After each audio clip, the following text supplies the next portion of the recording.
በኃጢአት በወደቅን ጊዜ የመጸለይ ልምዱ አለን። በኃጢአት በወደቅን ጊዜ መጸለይን አባቶቻችን በጣም ያበረታታሉ እና ይህንንም ሲናገሩ አባቶቻችን ቅዱሳን የቤተ ክርስቲያን አባቶቻችን በኃጢአት በወደቀ ጊዜ ወደ እግዚአብሔር የሚጸልይ ኃጢአቱን አምኖ የሚጸጸትና እግዚአብሔርን አቤቱ ጌታ ሆይ ማረኝ ይቅር በለኝ ብሎ የሚጠይቅ ሰው በሕይወቱ ውስጥ የገጠሙትን የትኛውንም አይነት ፈተናዎች መሻገር ይችላል ብለው ይነግሩናል። ታዲያ ውድ ቤተሰቦቼ እኛስ እንደዚህ አይነት ልምዶች አሉ? ውድ ቤተሰቦቼ በጣም ልንጠነቀቀውና ልናውቀው የሚገባ ነገር ነው። ዛሬ ብዙዎቻችን በተለያየ መንገድ ኃጢአት እንፈጽማለን። ግን ታዲያ ሌላው ቢቀር እንኳን በውስጣችን አቤቱ ጌታ ሆይ ማረኝ ይቅር በለኝ ብለን እንጠይቃለን ወይ? ይሄ ሁላችንም ጥያቄና መልስ ሊሆን ይገባል። ነገር ግን በጣም ብዙዎቻችን ዛሬ ኃጢአትን ፈጽመን በዛ ኃጢአት እንደ ጀብዱ የምንኩራራ፣ ትልቅ ነገር የሰራን አድርገን የምንዝናና፣ በሰራነው ኃጢአት ለጓደኛ ለቤተሰብ፣ እዛ በዙሪያችን ላሉ ሰዎች እንደ ጥሩ ነገር እንደ መልካም ነገር የምናወራ ሰዎች በዝተናል። ነገር ግን ይሄ ደግሞ በጣም ብዙ ዋጋ ያስከፍለናል።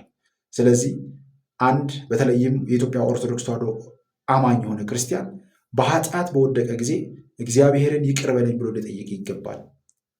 ይህንን እንደነገርኳችሁ እንደዚህ አይነት ልምድ ያላቸው ሰዎች የትኛውንም የህይወት ፈተና እና መከራ መሻገር ይችላሉ ማለት ነው። ለምን?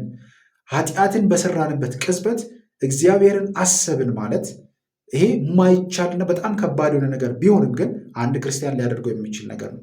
ምክንያቱም ኃጢአትን አንድ ሰው ፈልጎት የሚፈጽሙ ኃጢአት ሊኖር ይችላል። ሳይፈልጉ ደግሞ በነበሩበት ጉዳዮች ተገፋፍተው ኃጢአትን የሚፈጽሙ ሰዎች ሊኖሩ ይችላሉ።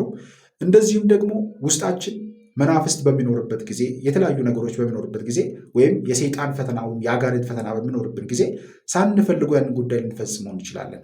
ነገር ግን የትኛውንም ነገር እንፈጽም በዛ ኃጢአት ውስጥ ሆነን በዛ በደል ውስጥ ሆነን እግዚአብሔርን የምንጠይቀው ከሆነ በጸሎት እግዚአብሔርን የምንጠይቅ ከሆነ እግዚአብሔርን ይቅር በለኝ ብለን የምንጠይቅ ከሆነ እኛ የታደልን ሰዎች ነን።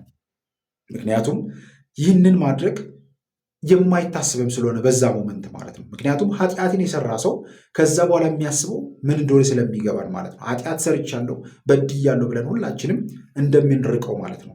ስለዚህ ዛሬም በዚህ አይነት መንገድ ውስጥ ያለን ኃጢአት ፈጽመን በሰራነው ኃጢአት ከቤተክርስቲያን የራቅን ሰዎች ወደ እግዚአብሔር ልንመለስ ይገባል ማለት ነው። እግዚአብሔር የምህረት አምላክ ነው። ምህረቱ የበዛ ቸርነቱ ከፍ ያለ አምላክ ነው። እግዚአብሔር እንደኛ አስተሳሰብ እንደኛ እንደ ሰው አይደለም እግዚአብሔር የሚሰራውና ኃጢአት በፈጸምን ሰዓት ላይ ወደ እግዚአብሔር መመለስን መለማመድ አለብንና የምንመለስበት መንገድ አንዱ ደግሞ ጸሎት ነውና ይህንን ሁላችንም ልናስተውለው የሚገባ መሰረታዊ ጉዳይ ነው።